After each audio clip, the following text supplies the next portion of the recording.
ಎಲ್ರಿಗೂ ನಮಸ್ಕಾರ. ನಾನು ಅಡ್ವೊಕೇಟ್ ಸಂಧ್ಯಾ ಗೌಡ. ನಾನಿವತ್ತು ವಿಲ್ಲನ್ನು ಮಾಡೋದು ಉತ್ತಮನ ಅಥವಾ ದಾನಪತ್ರವನ್ನು ಮಾಡೋದು ಉತ್ತಮನ, ಯಾವುದನ್ನು ಆಯ್ಕೆ ಮಾಡಿಕೊಂಡ್ರೆ ಲೀಗಲ್ ಆಗಿ ಸೇಫ್ ಆಗಿರುತ್ತೆ ಮತ್ತು ಲೈಫ್ ಸೆಕ್ಯೂರ್ ಇರುತ್ತೆ ಅಂತ ಈ ವಿಡಿಯೋದಲ್ಲಿ ತಿಳಿಸ್ತಾ ಇದ್ದೀನಿ. ವಿಡಿಯೋ ನೋಡೋದಕ್ಕೂ ಮೊದಲು ಸಬ್ಸ್ಕ್ರೈಬ್ ಮಾಡಿಕೊಂಡು ವಿಡಿಯೋನ ನೋಡಿ.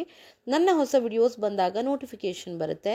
ಈ ವಿಷಯದ ಕುರಿತಾಗಿ ಇನ್ನೂ ಹೆಚ್ಚಿನ ಮಾಹಿತಿ ಅಂದರೆ ಫರ್ದರ್ ಕ್ಲಾರಿಫಿಕೇಷನ್ ಇದ್ದಲ್ಲಿ ಕಾಲ್ ಮಾಡ್ಬೋದು, ಬಟ್ ಕನ್ಸಲ್ಟೇಷನ್ ಫೀಸ್ ಇರುತ್ತೆ ಅಂತ ಹೇಳ್ತಾ ವಿಷಯನ ಸ್ಟಾರ್ಟ್ ಮಾಡ್ತಾ ಇದ್ದೀನಿ. ಪ್ರಾಪರ್ಟಿ ಒಬ್ಬ ವ್ಯಕ್ತಿಯಿಂದ ಮತ್ತೊಬ್ಬ ವ್ಯಕ್ತಿಗೆ ಹಲವಾರು ದಾಖಲೆಗಳ ಮೂಲಕ ವರ್ಗಾವಣೆ ಆಗುತ್ತೆ. ಸೇಲ್ ಡೀಡ್ ಮೂಲಕ, gift deed, will deed, partition deed, ಹೀಗೆ ಅನೇಕ ರೀತಿಯ ದಾಖಲೆಗಳ ಮೂಲಕ. ಒಬ್ಬ ವ್ಯಕ್ತಿಯ ಹತ್ರ ಸ್ವಯಾರ್ಜಿತವಾಗಿ ಆಸ್ತಿ ಇದೆ ಅಂದರೆ ಆತ ಯೋಚಿಸ್ತಾ ಇರ್ತಾನೆ ತನ್ನ ನಂತರ ಆಸ್ತಿ ಯಾರಿಗೆ ಸಲ್ಲಬೇಕು ಅಂತ. ಅವನು ಯಾವ ದಾಖಲೆಗಳನ್ನು ಸಹ ಮಾಡದೆ ಮರಣವನ್ನು ಹೊಂದಿದ್ರೆ ಆತನ ಕಾನೂನು ವಾರಸುದಾರರು ಅವನ ಆಸ್ತಿಯ ಹಕ್ಕನ್ನು ಪಡೆದುಕೊಳ್ತಾರೆ. ಆದರೆ ಆತನಿಗೆ ಒಂದು ಆಸೆ ಇರುತ್ತೆ, ಇಂಥವರಿಗೆ ತನ್ನ ಆಸ್ತಿಯನ್ನು ಕೊಡಬೇಕು ಅಂತ. ಹಾಗಿದ್ದಾಗ ಆತನಿಗೆ ಎರಡು ಆಯ್ಕೆಗಳು ಇರುತ್ತೆ. ಒಂದು, ದಾನಪತ್ರದ ಮೂಲಕ ಆಸ್ತಿಯನ್ನು ವರ್ಗಾವಣೆ ಮಾಡುವಂಥದ್ದು, ಇಲ್ಲ ವಿಲ್ ಮೂಲಕ ಆಸ್ತಿ ವರ್ಗಾವಣೆ ಆಗುವಂತೆ ಮಾಡಿಡುವಂಥದ್ದು. ಆದರೆ ವಿಲ್ ಪತ್ರ ಮಾಡಿಡೋದು ಸೂಕ್ತವೋ ಅಥವಾ ದಾನಪತ್ರ ಸೂಕ್ತವೋ ಅನ್ನೋ ಒಂದು ಗೊಂದಲ ಇರುತ್ತೆ. ಒಬ್ಬ ವ್ಯಕ್ತಿ ಇನ್ನೊಬ್ಬ ವ್ಯಕ್ತಿಗೆ ಯಾವುದೇ ರೀತಿಯಲ್ಲಿ ಆಸ್ತಿಯನ್ನು ಕೊಡಬೇಕು ಅಂದರೂ ಕೂಡ ಆತನಿಗೆ ಆ ಆಸ್ತಿಯ ಮೇಲೆ ಸಂಪೂರ್ಣ ಹಕ್ಕಿರಬೇಕಾಗತ್ತೆ. ಸ್ವಯಾರ್ಜಿತ ಆಸ್ತಿ ಆಗಿರಬೇಕು ಅಥವಾ ಸಂಪೂರ್ಣ ಮಾಲೀಕತ್ವ ಆತನಿಗೆ ಇರುವಂಥದ್ದಾಗಿರಬೇಕು. ಆಗ ಮಾತ್ರ ವಿಲ್ ಅಥವಾ ದಾನಪತ್ರದ ಮೂಲಕ ಆಸ್ತಿ ವರ್ಗಾವಣೆ ಮಾಡೋದಕ್ಕೆ ಸಾಧ್ಯ ಇರುತ್ತೆ.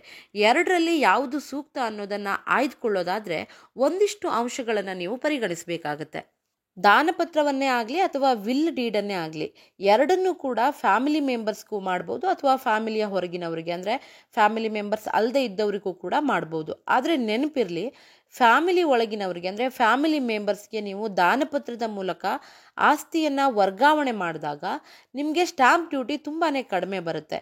ಫ್ಯಾಮಿಲಿಯ ಹೊರಗಿನವರಿಗೆ ಮಾಡಿದಾಗ ಕ್ರಯಪತ್ರ ರಿಜಿಸ್ಟ್ರೇಷನ್ಗೆ ಎಷ್ಟು ಸ್ಟ್ಯಾಂಪ್ ಡ್ಯೂಟಿ ಬರುತ್ತೋ ಅಷ್ಟೇ ದಾನಪತ್ರದ ರಿಜಿಸ್ಟ್ರೇಷನ್ಗೂ ಕೂಡ ಬರುತ್ತೆ. ಅಂದರೆ ಖರ್ಚು ಜಾಸ್ತಿ ಬರುತ್ತೆ. ಅದೇ ವಿಲ್ಲನ್ನು ನೀವು ಯಾರಿಗೆ ಬೇಕಾದರೂ ಮಾಡ್ಬೋದು, ಆದರೆ ವಿಲ್ ಮೂಲಕ ಆಸ್ತಿ ವರ್ಗಾವಣೆ ಆಗೋದು ವಿಲ್ ಮಾಡಿರುವಂತಹ ವ್ಯಕ್ತಿಯ ಮರಣದ ನಂತರ ಮಾತ್ರ. ವಿಲ್ ಮಾಡೋದಕ್ಕೆ ಖರ್ಚು ಕೂಡ ಕಡಿಮೆ ಬರುತ್ತೆ. ಏನು ಬರಿಬೇಕು ಅಂತ ನಿರ್ಧರಿಸಿ ಅದನ್ನು ಬಿಳಿ ಹಾಳೆ ಮೇಲೆ ಬರೆದು ಸಾಕ್ಷಿ ಸಹಿಯನ್ನು ಹಾಕಿಸಿದ್ರೂ ಕೂಡ ವಿಲ್ಲು ಸ್ಟ್ಯಾಂಡ್ ಆಗುತ್ತೆ. ಆದರೆ ಇತ್ತೀಚಿನ ದಿನಗಳಲ್ಲಿ ಬರುವಂತಹ ಸಮಸ್ಯೆಗಳ ನಿವಾರಣೆಗೆ ರಿಜಿಸ್ಟರ್ ಮಾಡಿಸಿದ್ರೆ ತುಂಬಾ ಒಳ್ಳೆಯದು.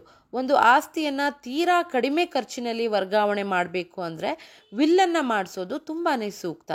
ವಿಲ್ಲನ್ನು ಮಾಡೋದ್ರಿಂದ ಲೀಗಲ್ ಆಗಿ ಕೂಡ ಸೇಫ್ ಇರುತ್ತೆ, ಲೈಫ್ ಕೂಡ ಸೆಕ್ಯೂರ್ ಆಗಿರುತ್ತೆ. ಯಾಕಂದರೆ ದಿನನಿತ್ಯ ನಾವು ಈ ವಿಲ್ ಮತ್ತು ದಾನಪತ್ರದ ವಿಚಾರಗಳ ಕುರಿತ ಪ್ರಕರಣಗಳನ್ನು ನೋಡ್ತಾನೆ ಇರ್ತೀವಿ. ಒಬ್ಬ ವ್ಯಕ್ತಿ ತನ್ನ ಸ್ವಯಾರ್ಜಿತ ಆಸ್ತಿಯನ್ನು ಅಥವಾ ಆತನ ಸಂಪೂರ್ಣ ಮಾಲೀಕತ್ವದ ಆಸ್ತಿಯನ್ನು ಇನ್ನೊಬ್ಬ ವ್ಯಕ್ತಿಗೆ ವರ್ಗಾವಣೆ ಮಾಡೋದಕ್ಕೆ ಬಯಸಿದಾಗ ವಿಲ್ ಅಥವಾ ದಾನಪತ್ರದ ಆಯ್ಕೆಯನ್ನು ಮಾಡ್ಕೊಳ್ತಾನೆ. ದಾನಪತ್ರ ಅಥವಾ ವಿಲ್ ಮಾಡುವಂಥವರು ಅವರ ಫ್ಯಾಮಿಲಿ ಮೆಂಬರ್ಸ್ಗೆ ಮಾಡುವಂಥದ್ದು ಜಾಸ್ತಿ. ಮಕ್ಕಳಿಗಿರ್ಬೋದು ಅಥವಾ ಮೊಮ್ಮಕ್ಕಳಿಗೆ, ಅಣ್ಣ ತಮ್ಮಂದಿರಿಗೆ, ಸೊಸೆಗೆ, ಹೀಗೆ ಫ್ಯಾಮಿಲಿ ರಿಲೇಟೆಡ್ ಮೆಂಬರ್ಸ್ಗೆ ಮಾಡ್ತಾರೆ. ಈ ದಾನಪತ್ರವನ್ನು ಮಾಡಿ ಆಸ್ತಿ ವರ್ಗಾವಣೆ ಮಾಡಿದ ಮೇಲೆ ಆಸ್ತಿ ಪಡೆದಂಥವರು ಸಂಪೂರ್ಣ ಹಕ್ಕುದಾರರಾಗ್ತಾರೆ. ಆದರೆ ಯಾವ ಕಾರಣಕ್ಕೆ ದಾನ ಮಾಡಿದ್ರೋ ಅದು ನೆರವೇರದೇ ಇದ್ದಾಗ ದಾನಪತ್ರವನ್ನು ರದ್ದುಗೊಳಿಸಿ ಅಂಥೇಳಿ ಕೋರ್ಟ್ ಮೊರೆ ಹೋಗುವಂತಹ ಚಾನ್ಸ್ ಇರುತ್ತೆ. ಯಾಕಂದರೆ ಸೀನಿಯರ್ ಸಿಟಿಜನ್ ಆಗಿದ್ದರೆ ಅವರನ್ನು ಸರಿಯಾಗಿ ನೋಡ್ಕೊಳ್ತಾ ಇಲ್ಲ ಅಂತ ಕಾರಣವನ್ನು ಹೇಳಿ ದಾನಪತ್ರ ರದ್ದತಿಗೆ ಹಾಕುವಂತಹ ಚಾನ್ಸ್ ಇರುತ್ತೆ. ಅಂದರೆ ಲಿಟಿಗೇಷನ್ ಪ್ರಾಪರ್ಟಿ ಆಗುತ್ತೆ. ಸೊ ಈ ತರಹದ ವಿವಾದಗಳು ಇರಲೇಬಾರ್ದು ಅಂತಂದರೆ ವಿಲ್ನ ಆಯ್ಕೆ ತುಂಬಾ ಉತ್ತಮ ಅಂತಲೇ ಹೇಳ್ತೀನಿ. ಅದರಲ್ಲೂ ವಯಸ್ಸಾದವರು ವಿಲ್ ಆಯ್ಕೆಯನ್ನೇ ಮಾಡ್ಕೊಳ್ಬೇಕು. ಲೀಗಲ್ ಆಗಿ ಅನ್ನೋದಕ್ಕಿಂತ ಈಗಿನ ಕಾಲದಲ್ಲಿ ನಾವು ಬದುಕಿರೋವರೆಗೂ ನಮ್ಮ ಹೆಸರಲ್ಲಿ ಒಂದು ಪ್ರಾಪರ್ಟಿಯನ್ನು ಇಟ್ಕೊಂಡಿರಲೇಬೇಕಾಗತ್ತೆ. ತುಂಬ ಪ್ರಾಪರ್ಟಿ ಇದೆ ಅಂತಂದರೆ ದಾನಪತ್ರದ ಮೂಲಕ ಆಸ್ತಿಯನ್ನು ಕೊಟ್ಟು ನಿಮಗೆ ಅಂತ ಸ್ವಲ್ಪನಾದರೂ ಉಳಿಸ್ಕೊಂಡಿರಿ. ಯಾವತ್ತೂ ಕೂಡ ಪ್ರಾಪರ್ಟಿ ಅನ್ನೋದು ನಿಮ್ಮ ಹೆಸರಲ್ಲಿದೆ ಅಂತಂದರೆ ನೀವು ಸಾಯೋವರೆಗೂ ಯಾವುದೇ ರೀತಿ ತೊಂದರೆ ಬರೋದಿಲ್ಲ. ನೀವು ಬದುಕಿರುವಾಗಲೇ ಎಲ್ಲವನ್ನ ಕೊಟ್ಟು ನಿಮ್ಮ ಹತ್ರ ಏನೂ ಉಳಿಸ್ಕೊಂಡಿಲ್ಲ ಅಂತಂದರೆ ನಿಮ್ಮ ಪ್ರಾಪರ್ಟಿಯನ್ನು ಅನುಭವಿಸ್ತಾ ಇರುವವರು ಕೂಡ ನಿಮ್ಮನ್ನು ಸರಿಯಾಗಿ ನೋಡ್ಕೊಳ್ತಾರೆ ಅನ್ನೋ ಗ್ಯಾರಂಟಿ ಇರೋದಿಲ್ಲ. ಸೊ ನೀವು ವಿಲ್ಲನ್ನು ಮಾಡೋದು ತುಂಬಾ ಉತ್ತಮವಾದ ಆಯ್ಕೆ ಆಗುತ್ತೆ. ವಿಲ್ಲನ್ನು ಯಾವಾಗ ಬೇಕಾದರೂ ಚೇಂಜ್ ಮಾಡ್ಬೋದು.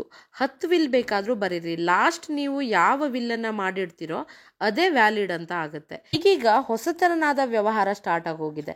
ತಾಯಿಯಿಂದ ದಾನಪತ್ರದ ಮೂಲಕ ಆಸ್ತಿಯನ್ನು ಪಡೆದುಕೊಳ್ತಾ ಇರುವಂತಹ ಮಗಳು ಅದರ ಬದಲಾಗಿ ಅಂದರೆ ದಾನಪತ್ರದ ಬದಲಾಗಿ ಕ್ರಯಪತ್ರದ ಮೂಲಕ ನನಗೆ ಆಸ್ತಿಯನ್ನು ಕೊಡು, ಕ್ರಯಪತ್ರದ ಮೂಲಕ ನಾನು ಆಸ್ತಿಯನ್ನು ಪಡೆದುಕೊಳ್ತೀನಿ ಅಂತ ಹೇಳ್ತಾಳೆ. ಅಂದರೆ ದುಡ್ಡಿನ ವ್ಯವಹಾರ ನಡೆಯಲ್ಲ, ದಾನಪತ್ರದ ಬದಲಾಗಿ ಅವರು ಕ್ರಯಪತ್ರವನ್ನು ಮಾಡಿಸ್ಕೊಳ್ತಾರೆ. ಯಾಕಂತಂದರೆ ದಾನಪತ್ರದ ಮೂಲಕ ಆಸ್ತಿಯನ್ನು ತಗೊಂಡ್ರೆ ತಾಯಿ ಸೀನಿಯರ್ ಸಿಟಿಜನ್ ಆ್ಯಕ್ಟ್ಗಳಿಗೆ ದಾನಪತ್ರ ರದ್ದಾಯಿತಿಗೆ ಹಾಕ್ಬೋದು ಅಂಥೇಳಿ.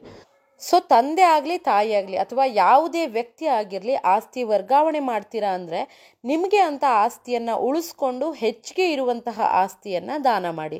ನಿಮ್ಮ ಆಸ್ತಿನ ನೀವು ಯಾರಿಗೆ ಕೊಡಬೇಕು ಅಂತ ಅಂದ್ಕೊಂಡಿರ್ತೀರೋ ಅವರಿಗೆ ವಿಲ್ ಮೂಲಕ ಆಸ್ತಿ ಹೋಗೋ ಥರ ಮಾಡಿಡಿ.